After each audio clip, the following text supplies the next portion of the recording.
বন্ধুরা এই যে ভারতে যাচ্ছি। আমাদের বাড়ি তো ভারত ছিল।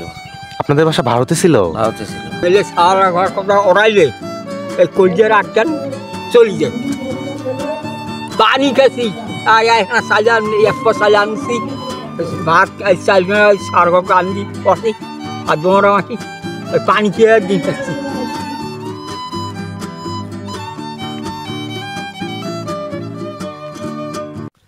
বন্ধুরা এই যে ভারতে যাচ্ছি, দেখুন এই যে এই ভুট্টা ক্ষেতের ভিতর দিয়ে যেতে হচ্ছে। এখানে এক ভাই আছে, উনি নিয়ে যাচ্ছে ওই যে সামনে। এই যে এখানে দেখা যাচ্ছে একজন কাজ করছে। আপনি কি বাংলাদেশের ভাই? আমি হ্যাঁ, আমি তো বাংলাদেশ। বাংলাদেশের। কি কাজ করছেন আপনি এখানে? এই যে কোদালের কাজ করতেছি। কোদালের কাজ, মাটি দিচ্ছেন না এখানে? ড্রেন। ড্রেন দিচ্ছেন। ওপারে দেখা যাচ্ছে কাদেরকে? ওই যে পাশে ওদিকে বললে বাংলার লোক। ওরা কি ভারতের লোক? ওই যে দূরে বাংলার লোক। বাংলার লোক। ওখানে কি করছে ওনারা? দেখে গরু ছাগল বাঁধছি। এটাই ভারত না? ভারত। এই যে ভারত দেখা যাচ্ছে বন্ধুরা, দেখুন এই যে এখানে চা বাগান, ভারতের মানুষ দেখা যাচ্ছে। আর ওই যে দূরে তার কাটার বেড়া আছে, এটাও দেখা যাচ্ছে। বাহ, বাংলাদেশের উত্তরের দিকে যতই যাই আমরা ততই শুধু ভারত না? অনেক গ্রামে দেখা যায় তিন পাশেই ভারত, এক পাশে বাংলাদেশ। আপনাদের এখানে কয় পাশে ভারত? চারপাশে তো ভারত আছে। চারপাশে ভারত? চারপাশে ভারত। আমরা শুধু মাঝখানে পড়ে গেছি না? ওই যে ওখানে দেখা যাচ্ছে কাজ করছে।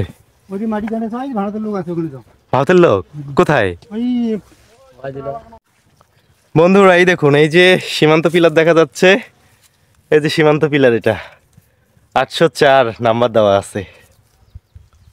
আর এই পাশেই দেখা যাচ্ছে এইটাই হচ্ছে ভারত। এই যে চা বাগান দেখা যায় ভারতের। দূরের লোক ওখানে কি ইয়ে করছে, চা পাতা তুলছে মেশিন দিয়ে কাটছে না চা পাতা। এখন ভারতের ভিতর যাব আমরা। ভাই আপনারা সবসময় থাকেন এখানে? হ্যাঁ, সবসময় এখানে না? সমস্যা হয় না? এখন ভারতের ভিতরেই আছি আমরা না? ওই দূরে দেখা যাচ্ছে চা বাগান, ওই যে দূরে দেখা যাচ্ছে চা পাতা তুলছে। ওই যে লোক, তার কাটার বেড়া দেওয়া, চা পাতা তুলছে। চাচা আসসালামু আলাইকুম, কেমন আছেন? আলহামদুলিল্লাহ। এই কুসলিবাড়ি সীমান্তবর্তী গ্রামে আপনার বাসা না? জি। মনে করুন আমাদের বাড়ি তো ভারত ছিল। আপনাদের বাসা ভারতে ছিল? ভারতে ছিল। আমরা 58-59 সালে আসছি এখানে। 58 সালে এখানে চলে আসছেন? ভারতে কোথায় বাসা ছিল আপনাদের? এই পাশে আর কি, এই এবার একটা নদী আছে সানিয়ে যান, পাশে ধরো 2-2.5 মাইল হবে।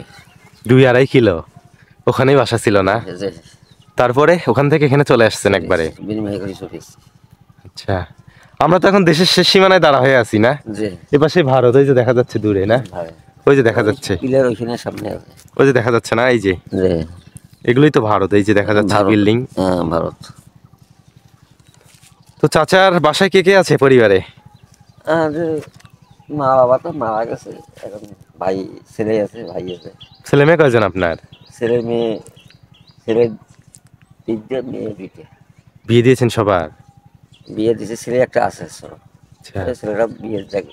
আপনাদের খাওয়া দাওয়া কিভাবে চলছে, সংসার কিভাবে চলে? সবসময় আবাদের চাকরি করি আর কি। আর ওই ছেলে 2টে ছেলে। কৃষি কাজ করেন আপনি? যে ছেলেরা সবাই কি আলাদা? ছেলেরা আলাদা আছে, কৃষি কামাইও করে, অল্প কিছু জমি আছে তো। ছেলেরা আলাদা আলাদা খায়? বাইরে করে আলাদা খায়। আর আপনি এই যে এই বয়সে কাজ করছেন, করবি না, আর উপায় নেই। কাজ করে চলছেন? আগে তো জমি জায়গা ছিল, এখন বিক্রি দিয়ে আর কি। আগে তো অভাব অভিযোগ খুব আসলো। অভাবের কারণে অনেক জমি জমা বিক্রি করে ফেলছেন না? অভাব মানে খুবই অভাব। তখন মনে করেন যে আইলে কচু মাছ সবজির মূলে পর্যন্ত আসলো না, এই বুনুয়ে কচু এইরকম করেই মানুষ খেয়েছে। আমরা খাই নাই, মানুষ খেয়েছে। কষ্ট তো করছি, বাড়িও করছি, এদিকেও করছি। কি কাজ করতেন তখন? কৃষি কাজ করছি, বাড়ি কৃষি কাজ করতেন? বাড়িতে কৃষি কাজ করছি।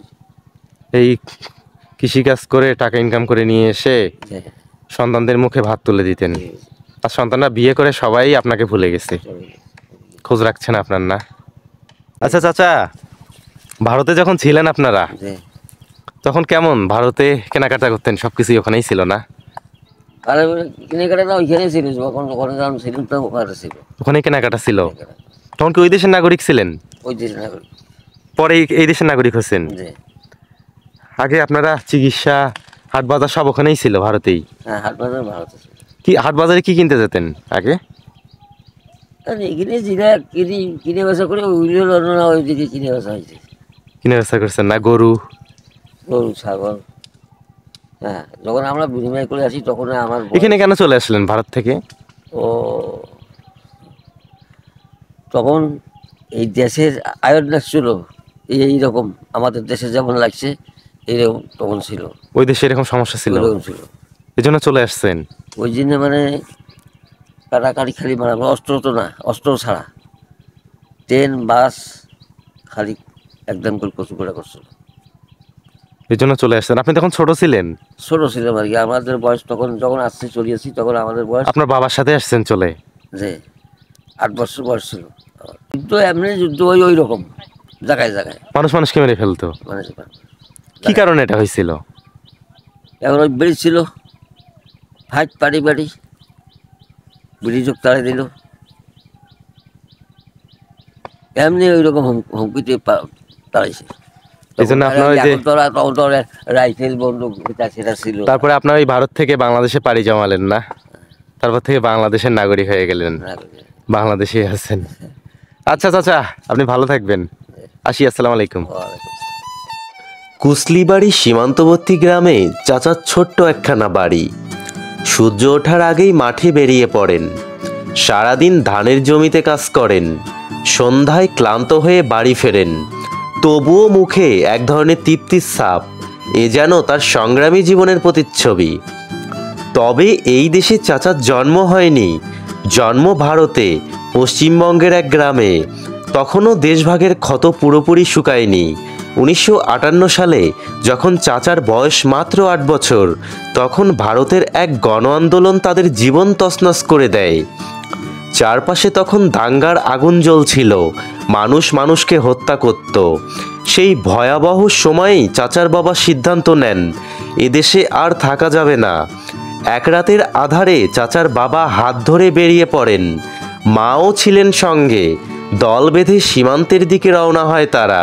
ছোট্ট চাচা তখন কিছুই বুঝতে পারছিল না, শুধু দেখছিল মানুষের আতঙ্কিত মুখ আর অন্ধকার পথ। অবশেষে সীমান্ত পেরিয়ে এসে পৌঁছান বাংলাদেশে, সেই সময়ের পূর্ব পাকিস্তানে। এখানে এসেও জীবন সহজ ছিল না, মাথা গোঁজার ঠাঁই খুঁজতে খুঁজতে অনেক কষ্ট করতে হয়। বাবার সাথে কৃষিকাজে হাত লাগিয়ে দেয় চাচা। ছোট ছোট হাতে মাটি খুঁড়ে ধানের চারা লাগাতেন। সময়ের সঙ্গে সঙ্গে এখানেই তাদের বসতি গড়ে ওঠে। জমি কেনেন, ঘর বাঁধেন, পরিবার গড়ে তোলেন। বয়স এখন 75 পেরিয়েছে, কিন্তু চাচা এখনো হার মানেননি। গ্রামের মানুষ তাকে শ্রদ্ধা করে, তার গল্প শোনে অবাক হয়ে। যখন সন্ধ্যায় উঠোনে বসে পুরনো দিনের কথা বলেন, তখন তার চোখে একটা অদ্ভুত আলো জ্বলে ওঠে, যেন এক জীবন্ত ইতিহাস, বাংলাদেশের মাটির সঙ্গে মিশে থাকা এক সংগ্রামী আত্মা। এখন তিনি এই দেশের নাগরিক, এখানেই তার পরিচয়, তার অস্তিত্ব। তবুও মাঝে মাঝে আকাশের দিকে তাকিয়ে পুরনো দিনের স্মৃতিগুলো মনে পড়ে যায়। সেই রাত, সেই ভয়, সেই পথ চলা, কিন্তু তিনি জানেন এটাই জীবন। আচ্ছা, আসসালামু আলাইকুম। ওয়ালাইকুম সালাম। কেমন আছেন? আছি, ভালো আছি। বসে আছেন এখানে? হ্যাঁ আপনার বাসা এখানেই? হ্যাঁ, আজ বাটা এখানে বাসা। আচ্ছা, আপনার ছেলে মেয়ে কজন?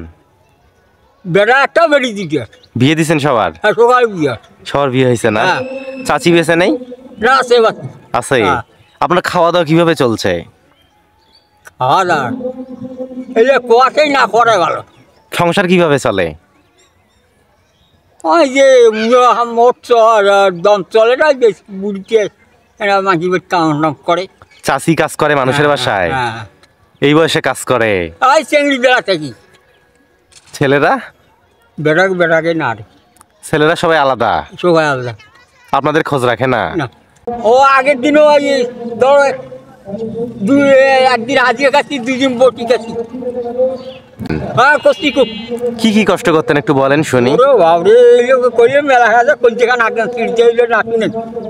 বলেন একটু শুনি চাচা, হ্যাঁ? বলেন শুনি। আপনার ছেলে মেয়েদের জন্য কেমন কষ্ট করতেন এক সময়? ও ভাই ওইলে কবার চাচ্ছেন শুনেন, এই মাটিবার হাজিরা কাছে আড়ানা দিয়া ওই দিদি 1 টাকা। 1 টাকা হাজিরা? হ্যাঁ। মানুষের বাসায় কাজ করছেন, হ্যাঁ। মজুরি পাইছেন? আর ওই আমার বউ ওই মাটিবার যে ধান গেছে আধা সব চাল বিছে 1 পা চাল বিছে আনিয়ে সার খাওয়াছি। ছেলে মেয়েদেরকে খাওয়াছেন, হ্যাঁ। ছাওয়াদেরকে? হ্যাঁ আজ তারা বিয়ে হয়ে সবাই আলাদা সংসার করছে না, সবাই। আপনাদের খোঁজ কেউ রাখে না। না।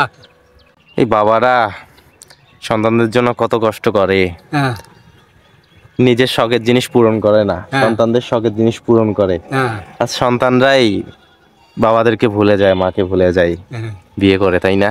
তোমার আমার মাটি করছি, তাহলে মাটি করছি। তাহলে চাচা, হ্যাঁ। এই ছেলে মেয়েদেরকে কি পৃথিবীর আলো দেখানো ভুল ছিল? হ্যাঁ ছেলে মেয়েদেরকে হ্যাঁ পৃথিবীর আলো দেখানো ভুল ছিল? বুঝছি যে কষ্ট করছি, মাটিবার ধান সব দোলাবার ধান সামটাচ্ছি, কামাই করছি, মুড়ে খড়ি বেচাচ্ছি, বাসের মাটি না বাসের মুড়ে ওরে চিড়িয়ে বেচাচ্ছি, বেশি বেশি সার খাওয়াচ্ছি। তাদেরকে নিয়ে এসে ভাত তুলে খাওয়াছেন। হ্যাঁ আজ তারা আর এই এক পোয়ার আনিয়ে ভাজিয়ে চা পানি গরম করিয়ে গুড়িয়ে খাচ্ছি। হয়তো আপনার কথা সবাই ভুলে গেছে না? হ্যাঁ ভুলে গেছি। মেলে সারা ঘর কথা ওড়াইলে এই কলজের আটকান চলে যায়।